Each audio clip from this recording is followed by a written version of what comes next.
এলাকার মেয়েরা বিদ্যালয় পড়বে, নারী শিক্ষার উন্নয়নের কথা মাথায় রেখেই পুরুলিয়ার নটিহা গ্রামের জুনিয়র উচ্চ বালিকা বিদ্যালয়ের প্রতিষ্ঠা। তবে বর্তমানে সেখানে ছাত্রী সংখ্যা মাত্র ৩।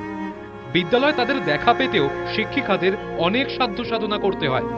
নারী উন্নয়নের জন্য তৈরি এই বিদ্যালয়ে বর্তমানে এই দুরবস্থার কারণ একটাই, জুনিয়র উচ্চ বিদ্যালয় মানে অষ্টম শ্রেণী পর্যন্ত পড়ানো হবে। নবম শ্রেণীতে নতুন করে নতুন বিদ্যালয়ে ভর্তি হওয়ার ঝুঁকি নিতে তাই চায় না কেউ। তাই দিনে দিনে গ্রামবাসীদের কাছে ব্রাত্য হয়ে পড়েছে এই বিদ্যালয়। কোথায় পড়ো? কোথায়? গেংড়া স্কুল। কেন তোমাদের পাশেই তো একটা স্কুল রয়েছে, কেন আসো না? না, এখানে কেউ পড়ে না, তার জন্য 9 তক আসে না, 8 তক। আচ্ছা, ওই জন্য আসো না? হ্যাঁ, এখানে পড়লে আর গেংড়া স্কুলে ভর্তি দিতে হবে না। তো তোমাদের স্কুলের পাশেই তো রয়েছে আর একটা স্কুল, কেন এখানে ভর্তি হও না? না, এখানে ভর্তি হলে এখানে 9 তক আছে, আর নেই না ওই জন্য। আচ্ছা, কিন্তু ওখানে তো অনেকটা যেতে হয়।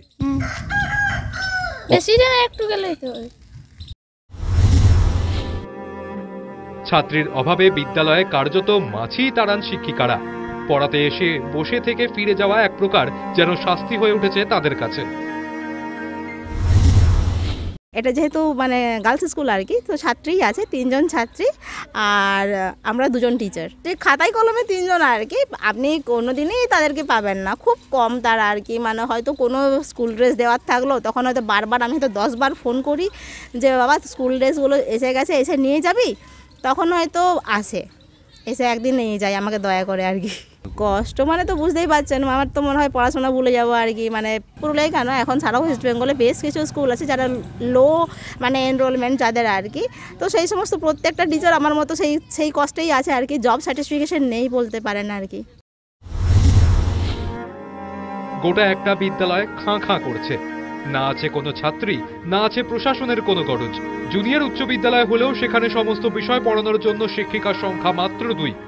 একটি সরকারি বিদ্যালয়ে মিড ডে মিলের সঠিক কোনো ব্যবস্থা নেই। তবে কি শুধুই অষ্টম শ্রেণী বলে ছাত্রীরা আসছেন না বিদ্যালয়ে, নাকি সঠিক পরিকাঠামোর অভাবে দেখা মিলছে না ছাত্রীদের? কি হবে এই বিদ্যালয়ের ভবিষ্যৎ? শিক্ষিকাদেরই বা ভবিষ্যৎ কি?